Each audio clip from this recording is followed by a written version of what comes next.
Well, good afternoon. Much love to everybody. I'm Wayne Johnson with Doc and Queen Ministries. Let me know by a yes if you can hear me. Let me know by a yes if you can hear me. Hold on just a moment. Thank you. Good, good.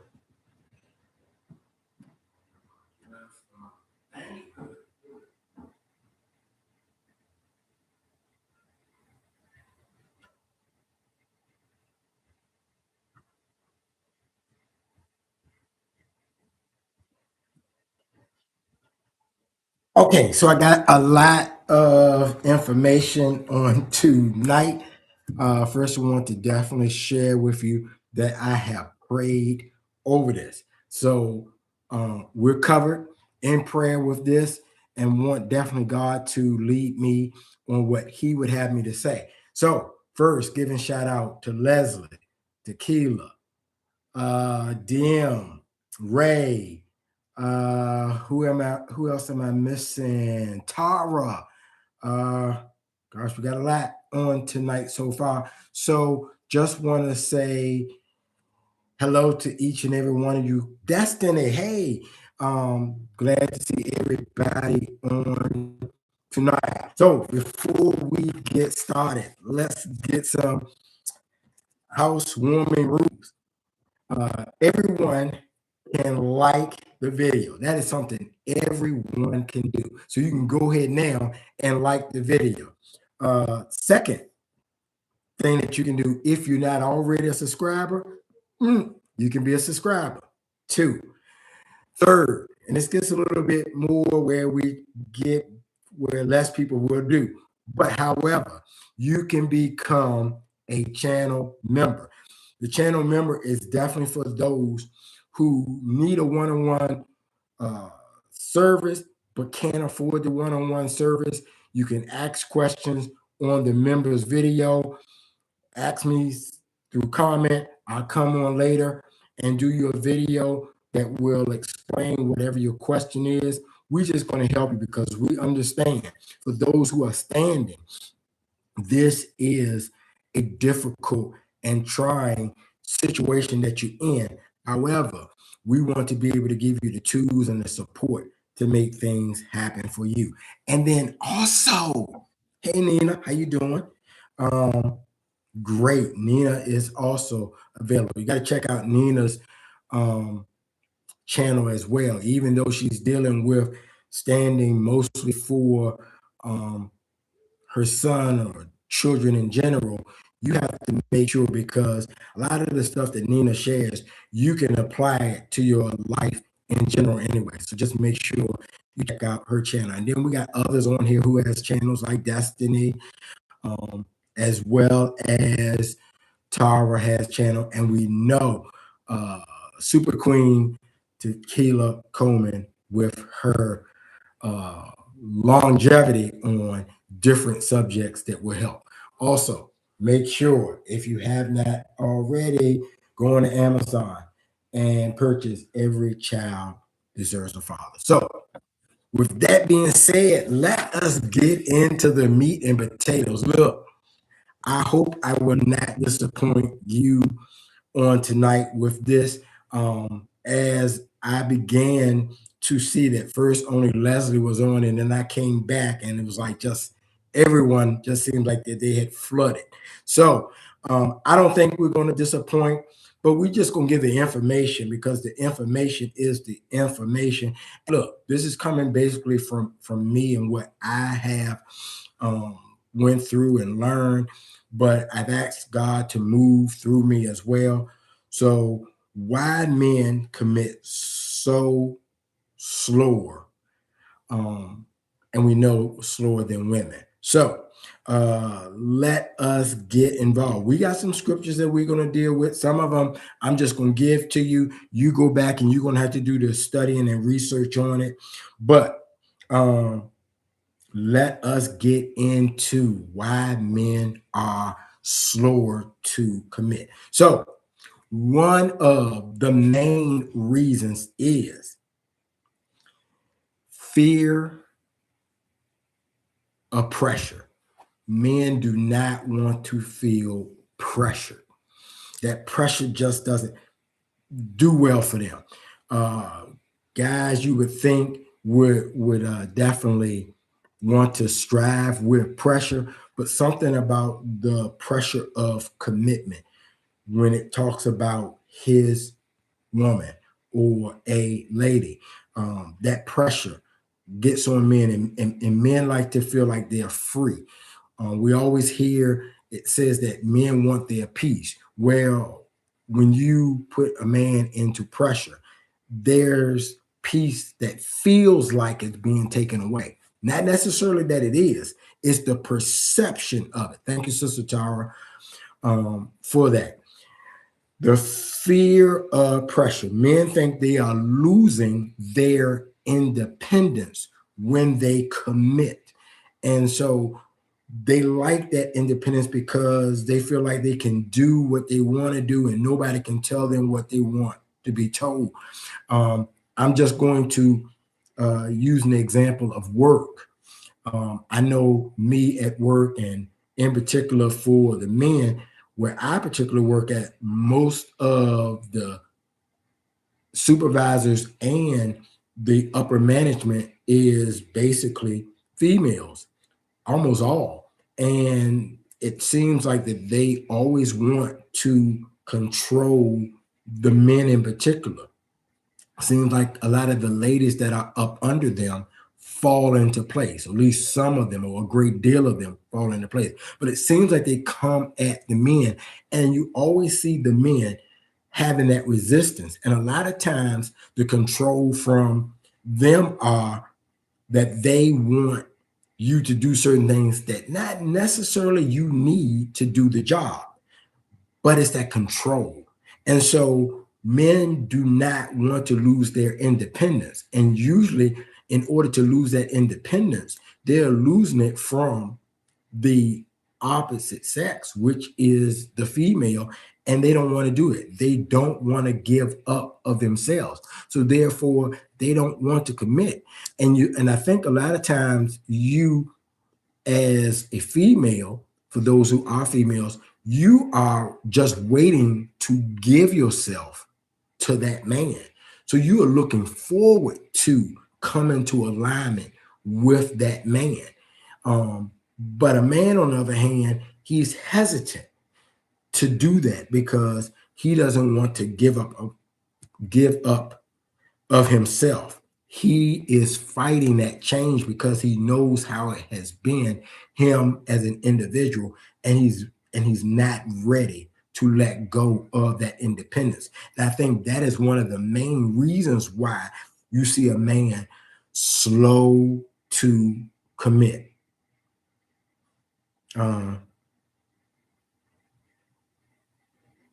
I got you. I got you, Destiny. That was interesting. Then also, I think another reason why a man is slow to commit, he's scared he will not get supported. He doesn't know what that support will look like, but he is scared because it's something new. And we all want to be supported. But if you are so independent and you don't feel like you need any support, and then all of a sudden you get into a relationship, you want to make sure that you are being supported, and you're going to want that need. And guys really have a hard time with, and I know we all do as people, guys have a hard time with things don't go well. Guys look at things as it's got to be right. That there's no kind of like, we feel like there's no room for error. So we want everything to be perfect. So we're scared that the support we're going to be looking for, we won't get, and how it's going to look in the first place. So that's another reason why I think men are slow to commit, because they are scared of how that support is going to look, and they don't want to make that mistake. They want to, when they do this They're going to want to do it right that one time. And so if you don't commit and you're seeing this one, and you're seeing that one, and you're seeing that one, you really don't need that support because you're just bouncing all over the place. But when you settle down and it's that one, you got to feel like it's not going nowhere. And I'm going to go into this. This was really going to be later, but the statistic says that 70% to 80% of divorces that are filed are from the female. So we see that, yes, it may take guys a longer time to commit.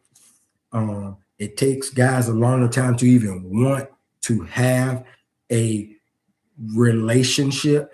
But when they do, they are rarely the ones statistically. And I know if you're a part of that 30% or 20%, and the man is found it, the 70 to 80% don't even matter to you because you're just worried about your individual situation. However, though, the statistic says 70% to 80% of people who file for divorce is women. And we'll go back to that because I got some more to talk about that on later. But guys, when they do commit, most of the time they entrench. They're there because they don't want to feel like they have lost, let go, fail.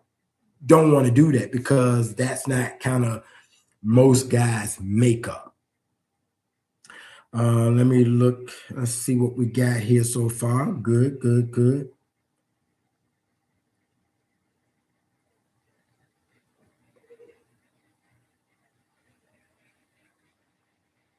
Right. Men that haven't lost their minds. Yes. Now, fear of failure. And I kind of just spoke with that. Men like to be right. Being right is so important for men. And I'm sure you've been around. The example that I will use is sports. When guys are arguing about who's the greatest, who did this, what team is best, this is my team, that's my use is sports. When guys are arguing about who's the greatest, who did this, what team is best, this is my team, that's my team. Guys don't like to be wrong. And when you think about even those situations about arguing about sports or cars, even women, politics, or whatever the case may be, guys argue their point and they do not like to be wrong. And if you really think about the things I've just mentioned, all of those are really about opinions. But guys will fight and discuss that situation like there is a definite right or wrong. So that's, I believe, is another reason why they're slow to commit because they don't want to get it wrong. Failure, usually for most men, is not really an option that we look to have. And so everything is about, you did what was right. And I know growing up, that's happens for a lot of guys. We really try to get everything correct the first time. I kind of laugh when I watch my grand boys play a video game for the first time, or they learn how to do something for the first time, and they expect to get it right the very first moment they do it. And we know everything takes time. It takes time to develop. It took us time to walk. It takes us time to run. It takes us time. But a guy, for some reason, immediately, the first time he do it, if he's going to shoot a gun or do bow and arrow or swing a golf club and hit the ball, he expects to do it right the first time. So he knows that when you're dealing with the opposite sex, something that he doesn't feel like he completely knows or understands, he's not trying to get it wrong. So he's going to tiptoe in it slow. I haven't even mentioned tonight, like I have before, is women, again, is God's most beautiful creation. We haven't even added that in. So when you add that into it, it's a reason why guys take their time, because they don't want to get it wrong.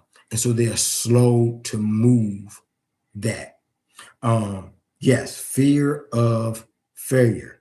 They don't want to admit error, be in error, or do things that's going to cause them to have error. We just want to get right the first time. We are shooting for perfection right off the bat. And, I see when you're dealing with ladies, I always kind of, feel kind of funny because it seems like ladies are always tough on other ladies.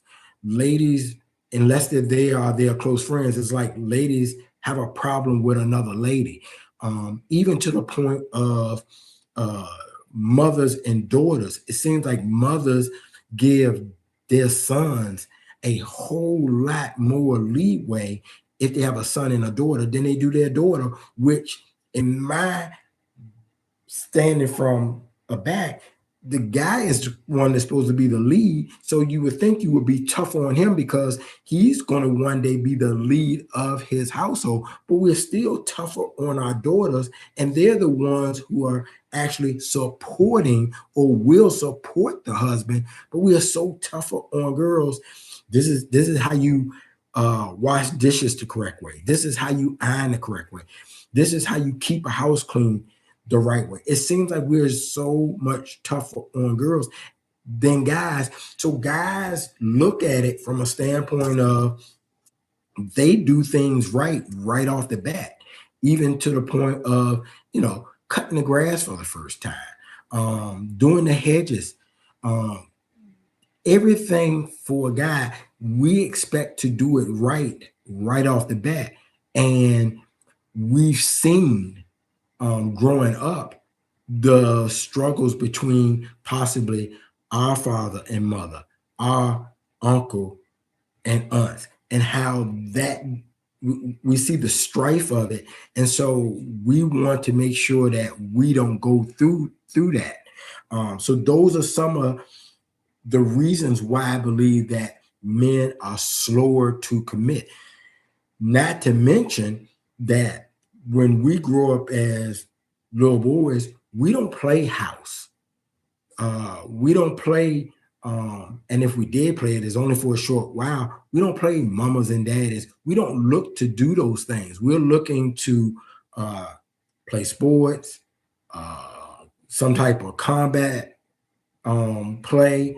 So we don't do where we're building a house and you got kids running around, the toys. All of our action little toys are action figures. They're not, one is a baby, one is the mother, one is the father. So we don't grow with that wanting to do that, as opposed to how girls grow up having house and you buying a kitchen and you buying a bake set. We don't grow up with any of that. We grow up with more independence and what we can conquer and what we can obtain and what we can do to have fun. And so we don't have that. Let us settle down and make a family. That's not ingrained into us. Hopefully, as we go, we get that. But for the most part, for a good while, we don't get anything like that. If anything, we steer away from it, where we see the opposite for females steering towards it. We're going the opposite direction. So that's another reason why I believe that men are slower to commit. Yes, you're right. He's in a hurry to do everything else. Leslie hit it right on the point.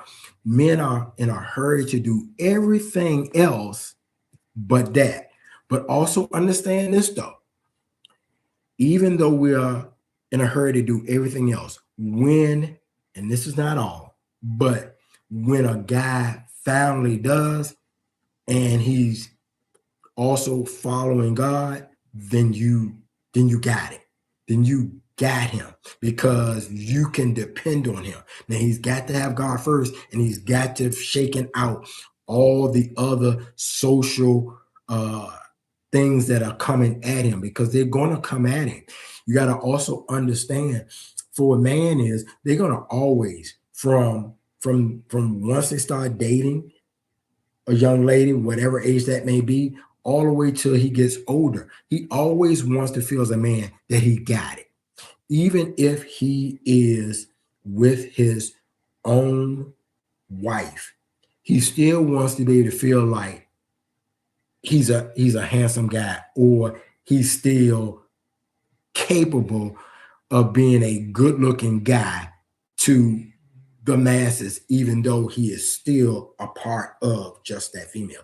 And I know sometimes, and I'm not saying for all females, but I think some of the females get to a point when they got their man, they could care less about everything else. But a guy always wants to feel like I'm at least appreciated.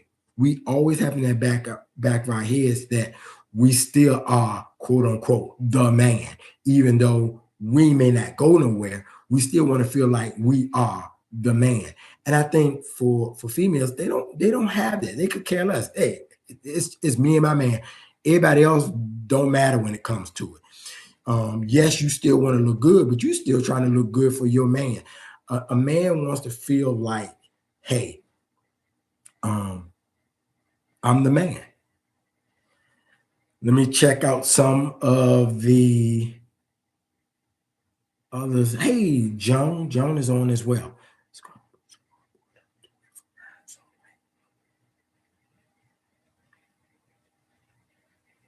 Okay, I agree with that totally.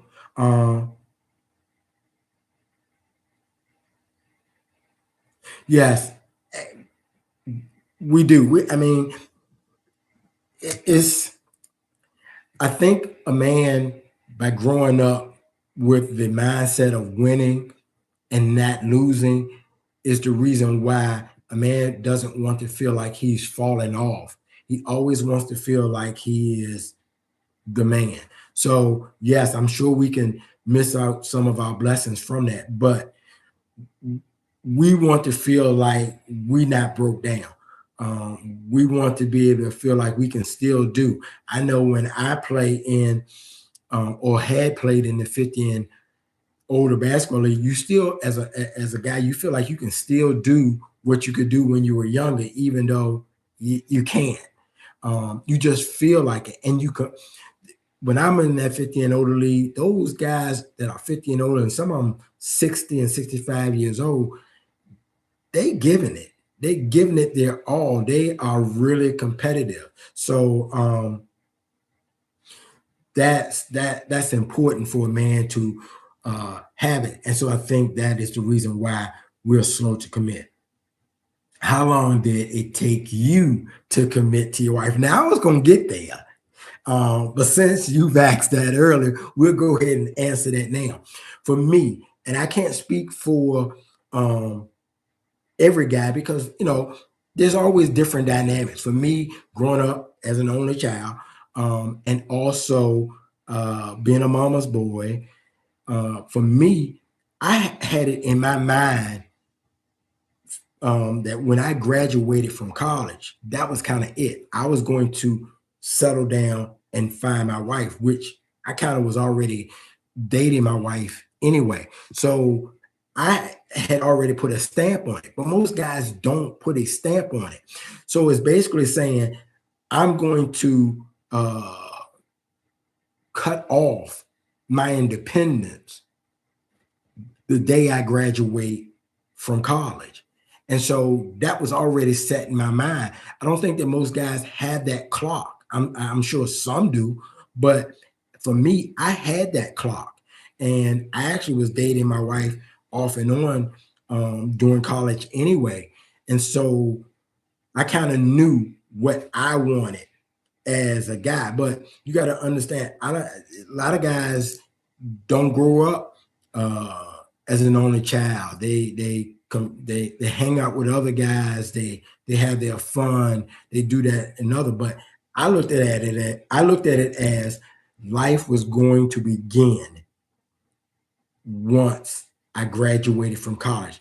Welcome to, quote unquote, the real world. So for me, that was my set time. So that's when I felt like I was going to commit to my wife, even though, like I said, we had been dating off and on anyway.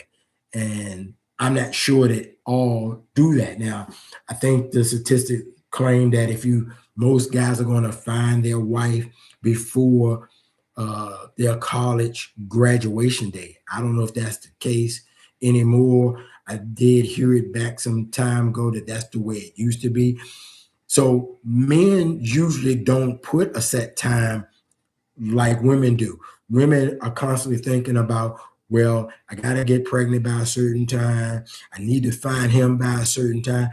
Guys usually don't look at it that way. I do believe that many of young men do say, do find who that woman is. And I do believe that they get that from God. Those who are really about being serious about getting married. And I think once you do, as a man, get married and someone asks you, why did you choose her to be your spouse? I think it's very hard to really be able to explain it.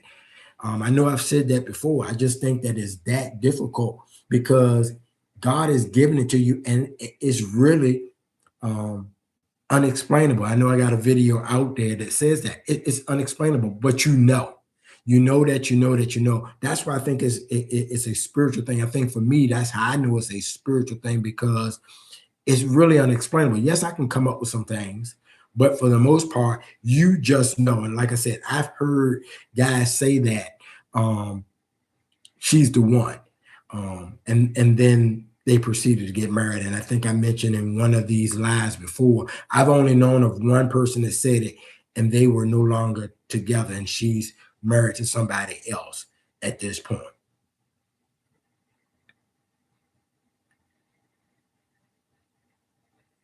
Well, I mean, I think I wouldn't look at the independence as a wrong as a bad thing. It's just that that's where they at. At some point, you know, you want. I think some of the problem is that most of the time we get married and we don't have God in it. Actually, that's going to make me go to the first scripture that for the night. Let's go to Genesis. I'm gonna go to Genesis chapter 3, and it actually wasn't going to be the first one, but based on what Destiny has put in the chat, Genesis chapter 3, verse 16. It reads, "Then God said to the woman, I will cause you to have much trouble when you are pregnant, and when you give birth to children, you will have much pain. You will want your husband very much, but he will rule over you." Now, that scripture has to do with we know when Adam and Eve were in the garden and Eve allowed Satan to trick her into eating from the tree of good and evil, and she gave it to Adam, and the covenant really was made with Adam, but Eve still had consequences. Pregnancy for all womankind. And this also talks about how women, for the most part, are going to want to control their husband, but they're not going to be able to. He will control her. And I think the reason why this is important and the reason why I use this scripture is because this to me shows how important it is for us to have God involved, because this is already going to be a conflict because of what Adam and Eve did in the garden, or what Eve did in this case, and the punishment that God gave her. So those women who come on their cycle and is not as severe, and those women who get along and submit to their husband in the way God has intended, I think that this is important because the way it says, a woman is going to want to control her husband, but the husband is going to control her. So when you add God into it, all of these get minimized. It may still be there, but it gets minimized. This is why it's so important for us to have God at the center of our marriage, our relationship. And many times we don't do that. We just have ourselves. And then when we get into this point, we get to the point of then we got to separate because we never had God in the center of it. You may have thought God was there, but you did not really invite God. You just did it on your own abilities, and you can't do it because the scripture tells us that there's going to be a conflict between wife and husband, husband and wife. And so in order to minimize that conflict, you need God. And so that's the reason why I brought that scripture up. Make sure that you take a look at it on your time and understand that and see it for yourself. Let's see what else we got. Oh, thank you.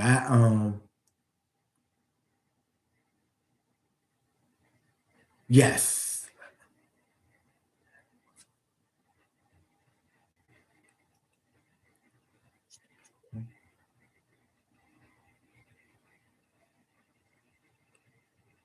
Yeah, we do. Many leave God at the altar. And we know we do because we don't take the vows as serious. All we really hear is the good part because we're in that good feeling right there. We never really dissect and take what about the bad?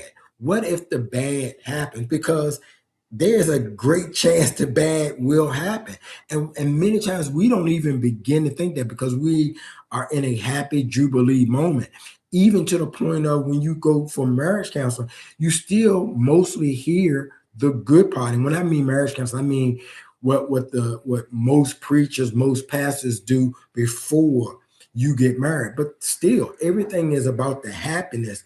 We don't really get in discussing the other side because there's two sides. It's either good or bad, and we hear it, rich or poor. That's why the vows say what they do. There's a this and there's a that. They're the opposite, but you got to be ready for both when you get married, and that can happen the next day. But we don't look at it that way,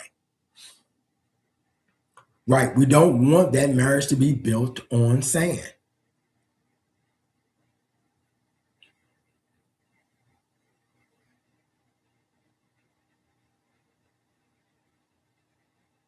Yes, I get that. I get that. I see that. Okay. And I'm reading Jones uh chat. Now, let me get back into some more that I have.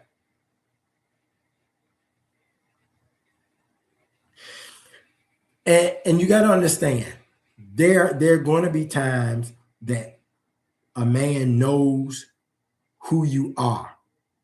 He knows you're the one. But even then, he can be slow. And it was said earlier. I'm not sure who said it, but it is so true. A man is fast about almost everything. He knows what car he wants. He knows where he wants to work. He knows what he wants to do. He knows this, that, and the other. But when it comes to you, he wants to go slow. When it comes to marriage, then he wants to go slow. Everything else, he just ready to go boom, boom, boom. But when it comes to marriage, he wants to go slow. Yes, a man can know you're the one and still move slow. Makes no sense. Not saying that there is an answer that I can give you for that. But yes, he can know you're the one and still go slow. Unless he do like I did, you have that clock and you know that this is going to be it. But even then, who are you to say to have a clock? We need to allow God to help move us in that situation. We have to allow the spirit to move us in that. So who is it? Hey, Francesca, how you doing? Um, who am I to say this should be it? Now, I think it's good to know that you're ready to make a move and change from this to that, but you still need to be led by the Spirit. And I think that we don't do this. Also, another reason why a man moves slow is quote unquote peer pressure. We may not call it peer pressure once we get a little bit older, but guys joke other guys about their woman.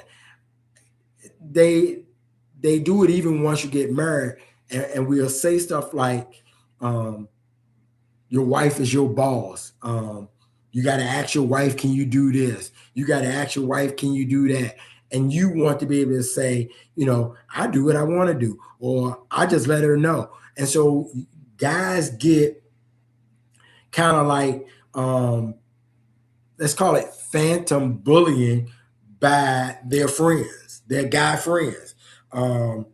And guys don't want to appear soft to other guys. They want to feel like they run the show. I'm the king of my castle. I run this. And even if you don't run this, you don't want your friends to think you don't run this. But that's another reason why guys take it slow, because they don't want to be joked by their friends. And to be honest with you, you really need to think about it as such. Ain't really none of their business. And you can't allow other people to dictate and move your decision. But this is where we are, because many of us have not allowed God to be first in our lives, and we don't do quote unquote the Heisman stiff arm to our friends. We want to get caught up in our ego, our pride, and our standard that we run things. And you can still do what you do without allowing your friends to affect you.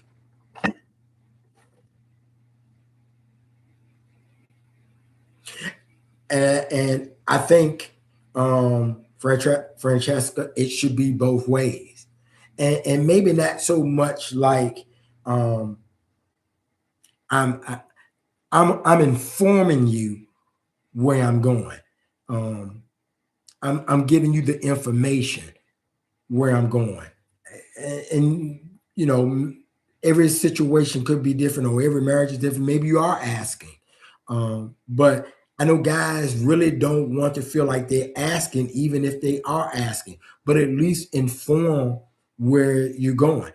I know there was a time where I know I had a problem with if my wife shared my Facebook profile with me, and it was asked at a point, and I was like, no, who does that? And then, later I'm thinking down the line, I'm like, it shouldn't have been a problem. Does it matter? It ain't that serious. Really, as they say, the two are one. So what's the big deal? It's not like it was a special business account or something separate. What's the big deal? But we have to allow God to influence us more than we allow our friends and family to influence us. And we kind of hear that sometimes in right before we get married or during marriage, but we don't really take it and hold on to it. We allow others to get involved, and we need to go to God. And I think a lot of this is what standards and what people are going through now is we're trying to do this God's way, so we won't have to deal with a lot of the stuff that most non-God ordained marriages are going through, because non-God ordained marriages allow all the noise to come in. But not only that it comes in, because it's going to come in either way, but we won't allow it to affect us. Yes, we involve a whole lot of unnecessary people into our relationship. And it's really about the three of us: God, you, and your spouse. Okay, let's continue on. All right. And I think I mentioned this. I'm gonna just say it again, just for those who may have come on late. Men don't feel like they have a biological clock, so they don't feel like they have to rush to get married. I did say that I had kind of like a time period where I thought that, you know, marriage is now on the table. Go. But for the most part, men don't feel like they have a biological clock. They're not thinking about, well, I need to have children before XYZ. I need to be married by XYZ. So women think about those things. Women think about, well, if I get a certain age, it's going to be more difficult to have children. So those things don't play so much into a man's thought process when it comes to committing, because they don't look at, quote unquote, a biological clock. And men don't, for the most part, don't have that where they say that. Also, I mentioned this, I'm gonna mention it again, just for those who might have missed earlier. Men don't grow up asking about playing with the housing structures and children in mind, and how it's going to look, and how that day-to-day of a family structure look like. We don't. We grow up with all independence. It's about me, myself, and I. That's what we grow up thinking. So we would have to at some point switch that. And so that's the reason why we're slow to commit, because we don't grow up thinking about the family, the whole. We grew up thinking about the individual, just myself. So that's a difference why. And you have to understand that that's kind of where they are with that. Guys don't think about one in the hand beats two in the bush. Guys don't look at it that way. They look at it as there's a whole lot of beautiful females all over. They don't think about just that one. And I believe, and I know this is not for all, but I think that many times a woman, a young lady, sees that one man and she sees something special about him, despite all of the other men who might be out there. I can remember middle school and high school, some of the young girls who they dated a guy, one particular guy, for a long time. And then knowing that guy, how he was still, scoping other females out. And it seems that guys early on are looking at, the 100 birds in the bush, as a woman sees that one bird among 100. And that's just probably the way society has kind of lead us there. And when I mean really society, I really mean the world. I really mean Satan understands the makeup of men and knows how to play that against us to our downfall. And I hadn't even gotten into, I think that men fall up under much easier the spirit of lust than females do. And so with that being said, we fall victim to that way earlier. And again, when you don't have God in your life, and most of us don't start studying God until much later, if at all, or unless something really, really happens, then how can you battle these spirits that you don't even know are set on you? And you see society doing it, and you see your friends doing it, and you see your relatives have done it. You got a hard battle. So you're slow to commit to one. Then also, growing up, hearing older folks saying, you're going to have all the girls crazy when you get older. You hear that as a handsome young man. You hear older folks say that to handsome young kids. And so that gets instilled into your mind that you're going to have all the women after you. You hear those things. So how do you put in perspective, I'm going to look for that special one? But we know that it's all about the one, because when God put Adam to sleep and he woke up and he had the right helpmate for him, it wasn't but Eve. It wasn't but one. It wasn't a whole lot. It was just that one. So, but none of this is being taught to us. So it's going to take some time to reshape the way we think about it. Yes, and yeah, we're visual. We're visual, and those are just the things that we deal with. So we are slower to commit.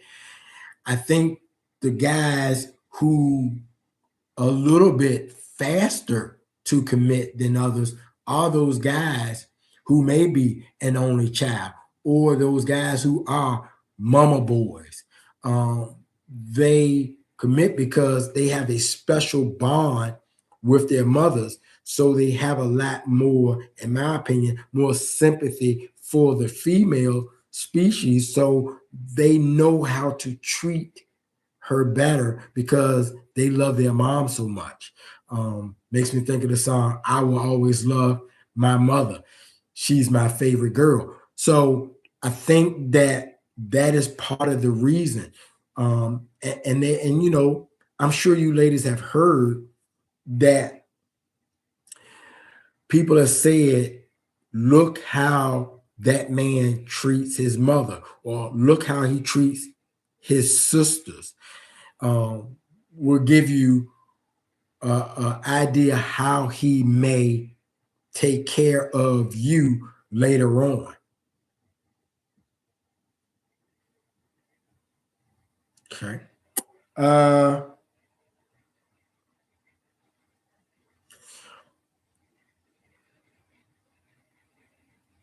well, it's coming, Destiny. It's coming. It's coming. It's coming.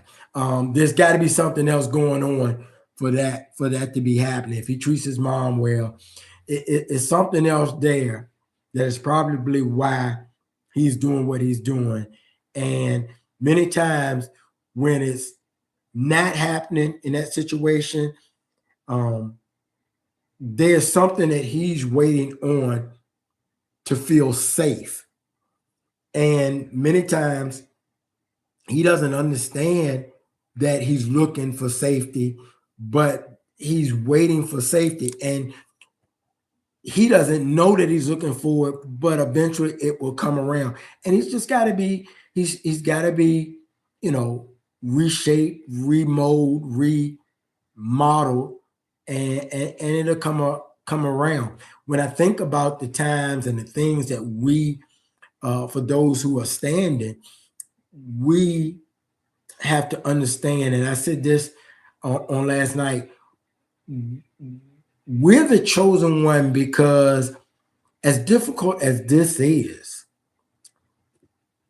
we have to deal with our own self going through this process. And once we even get ourselves straight, then we also got to deal with them figuring it out for themselves and wait on them as well. So we got to go through the battle of ourselves, getting ourselves right, getting ourselves where we can get to ourselves where we can like, okay, we're there. We're finally here. We understand, God, you have gotten me to a point where I'm not worried about them. But even once that happened, we have to then wait on them to get it. And they don't even know that they need to change, where we didn't know, but we figured out something had to change, something had to happen. And we figure it out. Now we got to wait on them. So there's something special about us because we got to not only fix our process, we got to wait on them to get their process. And then once they do and come back, it's still that touch and go that we have to finally make it work. So we definitely are special. So we got to look at that God has called us, and we, in a sense, need to be at least pat ourselves on the back a little bit because we have to go through this as opposed to many others cannot. So that being the case.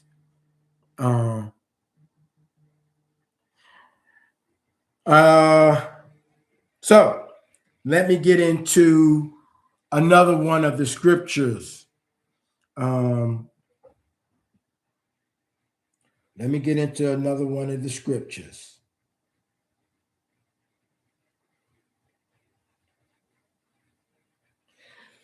I'm going to stay in Genesis chapter 6, verses 1 through 4.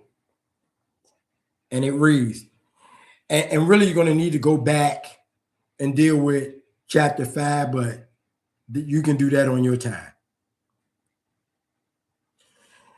The number of people on earth continued to increase.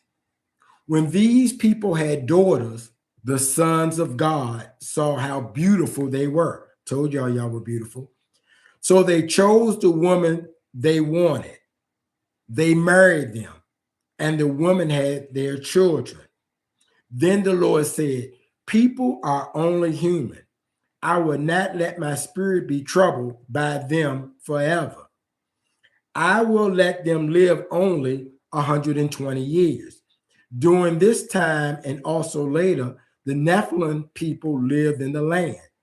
They have been famous as powerful soldiers since ancient times. Now, depending on your translation and your understanding of this, there's different thoughts on this particular scripture. I'm gonna just deal with mine, and unless God change it. My thought is these sons of God are the fallen angels. The fallen angels came, and women are beautiful. Again, I believe God's most beautiful creation. They're so beautiful that fallen angels who did not supposed to be intertwined with humans, they did. These sons of God had impregnate women. And so this didn't supposed to happen. But it just goes to show you how beautiful women are, because even angels understood how beautiful women are. So if angels know how beautiful you are, what is us mere men are to do if angels couldn't even hold themselves back from women because they weren't supposed to? What are we as men? We're already weak anyway because we're flesh. And it also talks about how this kind of troubled the earth. Now, some interpretations would say this 120 years it was 120 years before the flood was going to come. My thought process on this is the 120 years is we as humans should be able to live to 120 years old. You hear, or at least I hear all the time, preachers / pastors always talk about 80 and 10. But I think that this should be really our goal is 120 years old. And I know that this has nothing to do with the topic, but I just think that that is extra. So that's just something else that you can do on your time and study. But I think that we as humans should be striving for the 120 or at least 100 years old before we leave this earth. But angels knew how beautiful women are. So if angels know how beautiful women are, then you can understand how we as men have a hard time when you're talking about there's so many beautiful women and you're supposed to choose one. That's why it's so important for us to have that relationship with God. And that's why we have to definitely stay in God, because our eyesight gets us in trouble. We see it, not including that women are beautiful, but then on top of that, just think of how provocative a lot of the women dress. Just think about, as kids, most of us as guys know and dealt with the P word when we were kids. Many of us think about sex as kids. No one teach us that sex was only made for marriage. So we as guys have a lot to deal with. So when you think about that, that I believe is another reason why we're slow to commit, because there's a lot out there. And so we have been taught you don't just want one, you want many, because there's more. And then you have you competing with, quote unquote, your peers of how many women can you, quote unquote, get. These, I believe, are some of the reasons why we are slow to commit. Now, that being said, I want to make sure that you write these scriptures down, and if somebody will put it in the chat as well. I'm not going to go over it, but I definitely want you to go back and look at these at your leisure. First one is Matthew chapter 5, verse 31 and 32. Okay. The next one is First Corinthians chapter 7, verse 10 and 11. And I'm going to speak on this one. All my studying of marriage and in the Bible and divorce, when I study it, it doesn't show to me where I can see that a woman is supposed to divorce a man. Now, I know everything isn't A, B, and C in the Bible, and there's times that you're going to have to go to the Lord. I'm sure that if he's punching you and beating you or other horrific things, then God doesn't expect you to stay there. He expects for you to file for divorce. However, but when you read that scripture and when you understand the scriptures, you got to understand God is dealing with perfection, and none of us are perfect. So we always know that there are situations that will change. But based on my studying and reading of it, only men are supposed to divorce their wives, not the other way around. And to be really honest with you, when you really think about it, there are very limited reasons why he is supposed to divorce her. And when you really, really, really, really, really think of it, it's only for him to divorce her is because of a hardened heart. Really, he doesn't supposed to divorce her. Why? Because what the Lord has put together, let no man separate. So divorce shouldn't even really be on the table. It can't be on the table because God put you two together.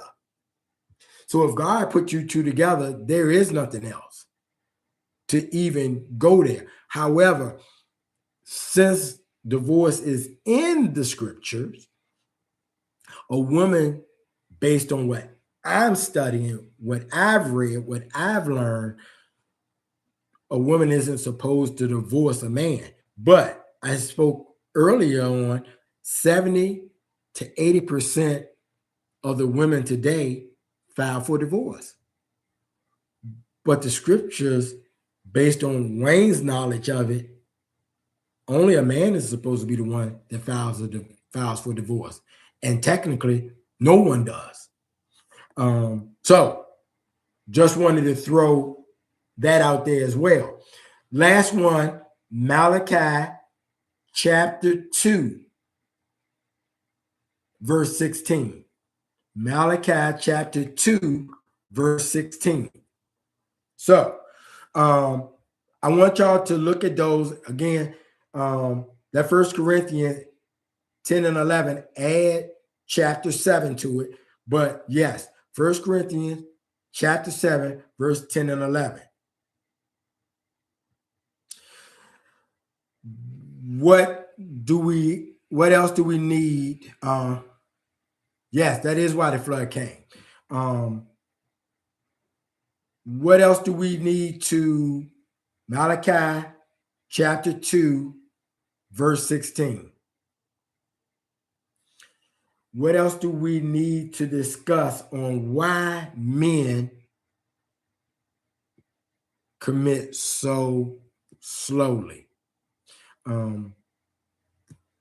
Any questions for me? Okay. Good stuff. I hope that this has helped. Once I said that I was going to do this live, some of the text that popped in put a lot of pressure on a brother.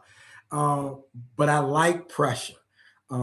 Pressure means nothing to me because I'm a true sports guy. And one of the things I learned is if you practice, if you study, if you learn whatever it is, you can eliminate that pressure. You ready for that pressure.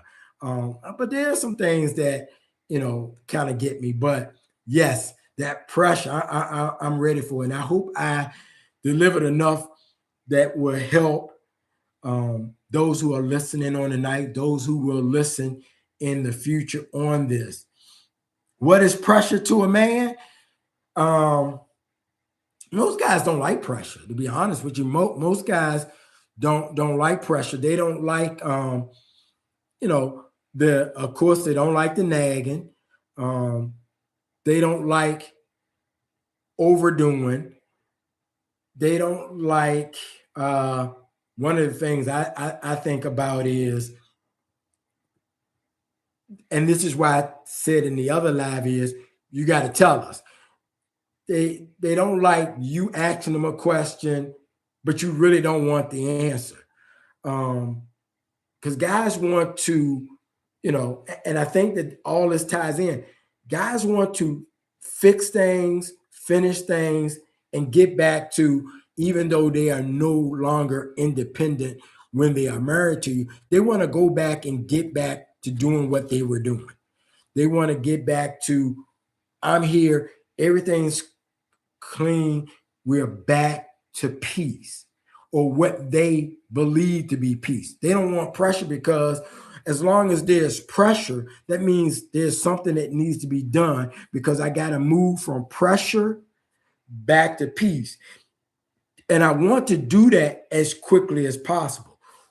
What I will say is, when you do get that man who is slow to commit, and commit the right way, usually you got him. Usually you have him, because if he's removed that spirit of lust, he's not dealing with the P word. He understands that you as his spouse is a part of him. So when he knows the scripture of, when he does you wrong, he's doing himself wrong. When he understands that, and many of us don't understand that, but when he understands that, or if he understands that, you got a good one. You got a good one, because he's there. He's committed. He's he's a-okay. But we have to understand, and this isn't taught as well, even from the preachers slash pastors. Before you get married, no one says that the enemy is going to attack your marriage. It just tells you, you work things out with your wife, or your wife work things out with your husband, but nobody pounds in. Even to the point of none of the pastors slash preachers that I've dealt, no one really pounds in. Satan's going to attack your marriage. Satan's going to come after your marriage. He's going to work hard on your marriage. I laugh with one of my good co-workers, because guys think this, but it's not true.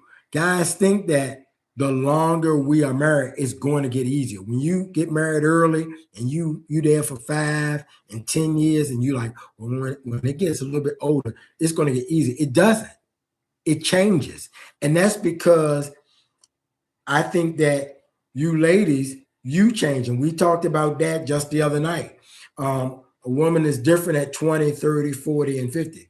They're different. But we, for the most part, we kind of remain the same. So we are slow to commit, but once you got us, you got us. And I think that is proof because of what the statistic says. Men rarely file for divorce. And we know that there are times that they do. But for the most part, the statistics say 70 to 80% of women file for divorce. But a man ain't trying to lose. I'm in it to win it. I took it on. I'm going to do it. I know that the doc, for me, that end up being to the point of doc, for me, is a nickname, really end up for me personally being is, if I'm going to be involved in something, now I may be slow to get into it because I may not feel like I can do it. But if I get into it, I plan on doing it. I plan on winning. I'm planning on giving what I call the Anita Baker effect. I'm going to give you the best that I got. And so I think many men, once he is truly committed and he is also holding God's hand, he's there with you.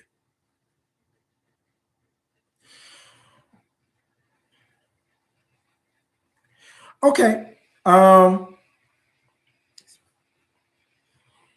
Yes, we all have to grow. We have to grow and stay grounded.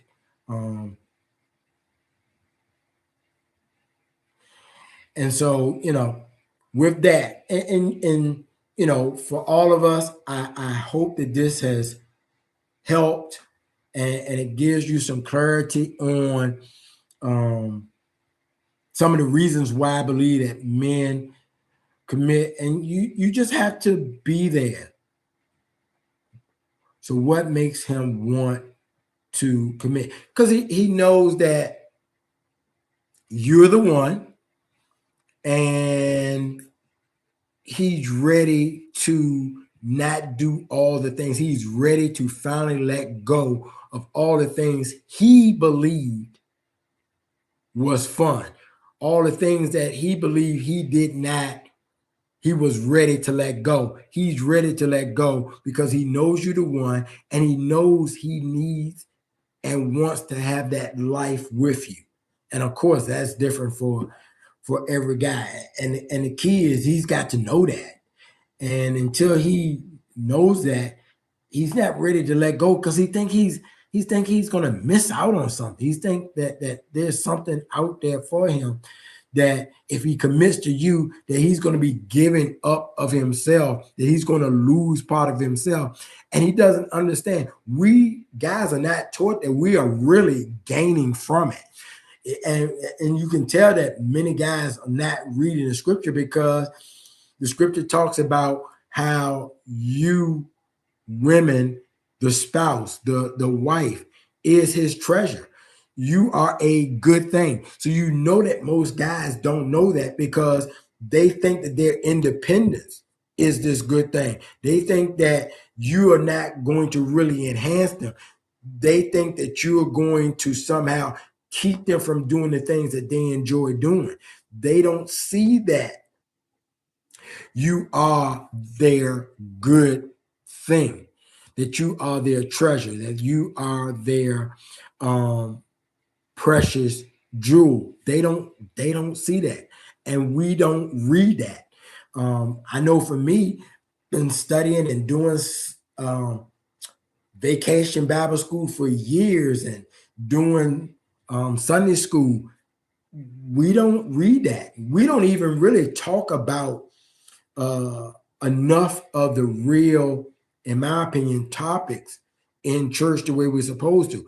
We used to claim that, well, preaching was more for the whole congregation, and the Bible study and the Sunday school and the vacation Bible school were to touch on these topics, but they didn't either. That's why I used to really, really love on Sunday mornings before I would go to church. I used to look at Frederick K.C. Price, because he used to talk about a lot of the stuff that I think that needs to be addressed, that we don't address. We just skim on the top. And then most people really kind of go to church because they want to just feel good. We don't want anybody to step on our toes. We want to clap, sing, get happy. We don't get in there and really turn the heat up on some of the things that we need to really know so we can change and be better. We just want to feel good. Well, feel good is like candy. It's quick and then it crashes fast. We need substance, and many times we don't get that. That's why many of these YouTube ministries have just been a joy, because it brings a lot more substance to what we all need that we many times are not getting. Yes, they have to come to these decisions within themselves to be able to move to that commitment. Um, you know, the the Bible talks about being the calling the woman the weaker sex, and here we are, the big strong guys, but we too scared to commit. We too scared to let go, not knowing that um, when you read the scriptures, to be totally honest with you, or at least the way I take it, when you read the scriptures, if anything, we should be the ones wanting to get married, as opposed to you ladies wanting to get married. We should be, because God in His Word tells us the blessing that the wife is supposed to bring. Now, I know there's some scripture that talks about when a wife isn't doing her part, but when you really, really think about it, and Adam went to sleep, woke up, and was just astounded by Eve. So we should be looking forward to that day. But it just goes to show you, we have a true enemy, and how he has played in this world, um, and has changed and has our minds cloudy. And many times we don't understand what's best for us. So that's that. Yeah, we can't handle pain like you can, and you're right. It seems like women get their heart broken a lot, and the moment a man really gets his heart broken, he can't handle it. You may not see it. He's not going to do it in front of everybody. He's going to do it behind closed doors, and it's crushing, because we weren't built to lose. And you can even go in scriptures and see all the different battles, and one that comes in mind, because I kind of was studying First Samuel the other night, how King Saul was really upset that they were giving David his props for winning all those battles. And Saul kept hoping that I'm gonna say enemy because I can't think of their names at the moment, that they were going to take him out, but they never did. And they kept praising David, and King Saul was hating it. So guys are not good with the pain. And a lot of times it ain't even got to be so much of the physical pain, it's more the mental and the emotional pain. You are certainly welcome. I am so glad that you were able to hear. I hope that has helped. Each and every one of you have a beautiful, wonderful, outstanding night. Make sure that God covers you tonight as you sleep. I've heard of many who have had difficult in their sleep at night, but may God give you great rest tonight and pleasant dreams. Let us all keep each other in prayer, and let us fight the good fight of faith.